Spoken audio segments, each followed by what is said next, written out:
श्री स्वामी समर्थ। मी घेतलेला आहे 1.5 चमचा बेसन।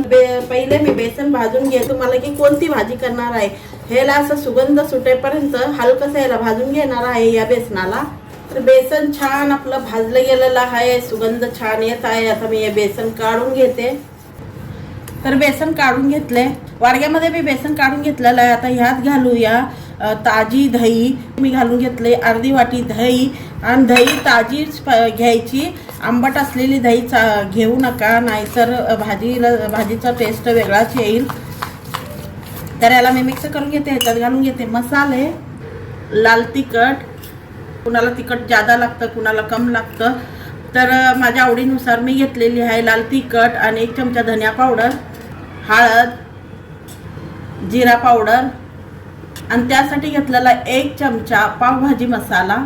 पावभाजी मसाल्यानं टेस्ट छान येते, चव बी छान येते। बरं, ह्याला आता मी मिक्स करून घेते। तर आता हे सर्व मिक्स करून घेतलेलं आहे, मसाला रेडी आहे। तर मी 1 मोठा कांदा होता तो घेतलेला आहे, आणि 2 टमाटे घेतलेले आहेत, त्यांना बारीक असं चॉप करून घेतलेलं आहे, चिरून घेतलेला आहे।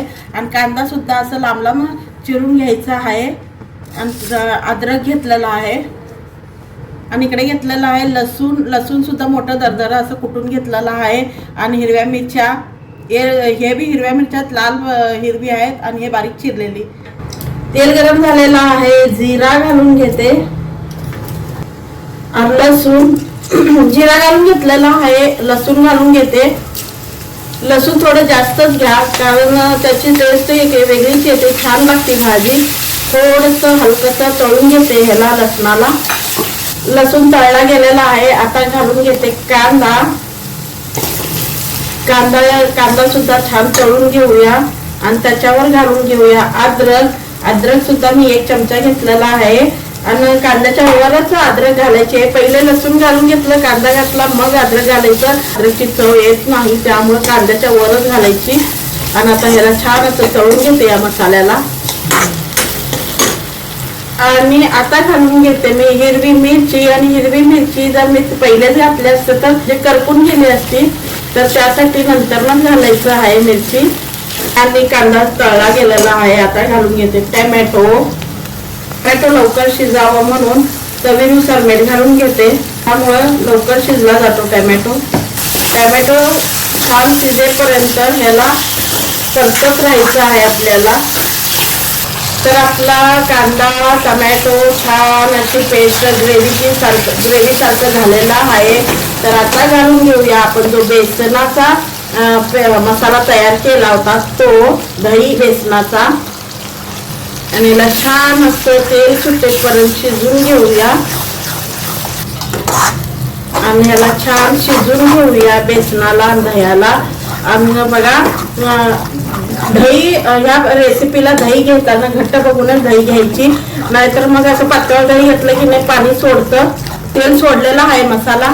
आता घालून घेऊया। आता मी कोणती भाजी करणार आहे ती सांगायची वेळ आलेली आहे। तर मी करणार आहे पनीर भुर्जी। पनीर भुर्जी। तर हे पनीर मी घरातच म्हणजे दूध नासलं होतं, तर त्याचं मी असं काढून घेतलेलं आहे। तर एवढं पनीर निघालेलं आहे। तर चला, तर आता ह्याची भुर्जी आपण पनीर ह्याच्यात घालून घेऊया। पनीर घालून घेतलेलं आहे, याला छान असं मिक्स करूया पूर्ण मसाल्यामध्ये, आणि 1 वाटी पाणी घालून घेऊया। जे वाटीला मसाला होता ना, त्यातच अर्धी वाटी पाणी घालून घेतलं होतं, तेच पाणी मी वापरलेलं आहे। ते पनीर काढलं होतं ना, ते पाणी माझ्या हातून सांडण्यात गेलेलं आहे, म्हणून मी मसाल्याचं पाणी वापरलेलं आहे। चला, ह्याला असं छान आता झाकून 1-2 मिनिटं ह्याला वाफ काढूया। आता याला 2 मिनिटं झाकून घेते। तर 2 मिनिटं झालेले आहेत, पाहूया झालंय का। अरे वाव, बघा तेल किती छान सुटलेलं आहे, दह्यामुळे तेल सुटलेलं आहे।